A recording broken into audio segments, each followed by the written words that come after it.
With recent trends, I've had a lot of people ask me about cost-effective options, what's good, what's bad, how do they mount, what's the easiest.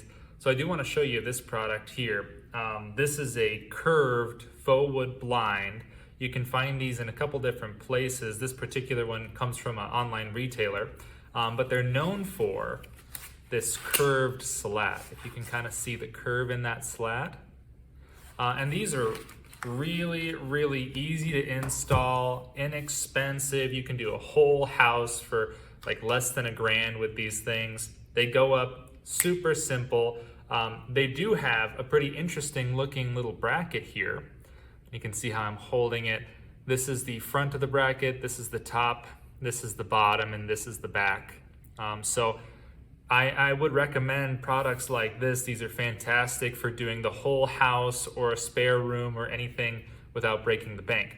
So I do want to show you today though how it is that you can install these with this special type of bracket, because these are easy to get flipped around and kind of lose track of how they're supposed to be. So I want to show you exactly how to install them. Now the faux wood blind that I have here is the perfect size that I could do it inside mount, or I could do it outside mount. So I'll try to give you a representation of how to do both, but they're still basically the same, just about how you're going to attach the brackets and where the screws are going to go into the wall or the window. So first things first is if you're doing inside mount, these install just like this up into the top of your window. Kind of see that there. So these prongs are facing out toward me, and this little spring down here, this piece, is facing down toward the ground. Okay, now if you're installing outside mount, they're going to mount onto the wall above the window like this.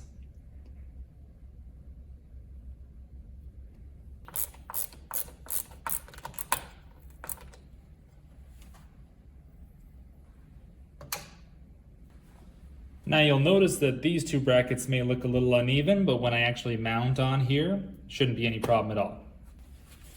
The other thing to remember is that cordless faux wood blinds will sometimes have cordless lift mechanisms and places where the cords come in and out of the headrail. So when you're situating your brackets either in or outside your window, you just want to make sure you're not covering any of these mechanisms, as having the bracket in contact with them could actually damage the product or complicate the installation, and then you have to move these brackets around. So for instance, if I hold this up and take a look, I can see that where I put the brackets isn't going to interfere with any of the components on the inside. Let me give you a little close-up on how you attach the blind here to the brackets that you've installed.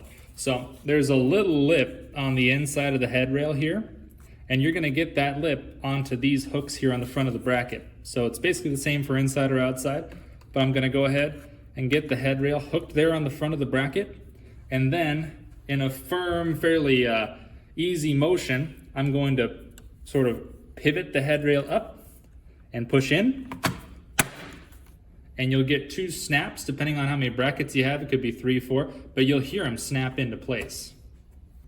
And you'll notice that my bracket is not on top of the internal components of the headrail.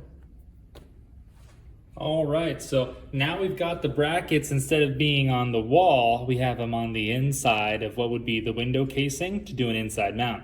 Anyways, the way that you're supposed to have it is a screw going up into the top of the window casing, and some people call this an inside mount, but I like to call it an Australian mount since it's down under. Sorry about that. Okay, so very similarly to how we did the outside mount, I'm going to take the front of the headrail and I'm going to hook it on the brackets, and then firmly I'm going to swing back and up, and you'll hear a snap letting you know you've locked the brackets onto the headrail and the blind is now secured and ready to be operated. Again, you'll know you've done this right if you're able to look underneath the headrail and see the clips are secured to the lip here. And if for whatever reason you need to clean or paint this window and you have to take down the faux wood blind, super easy, just reach back there, undo the clips, and the headrail will slide right out and off.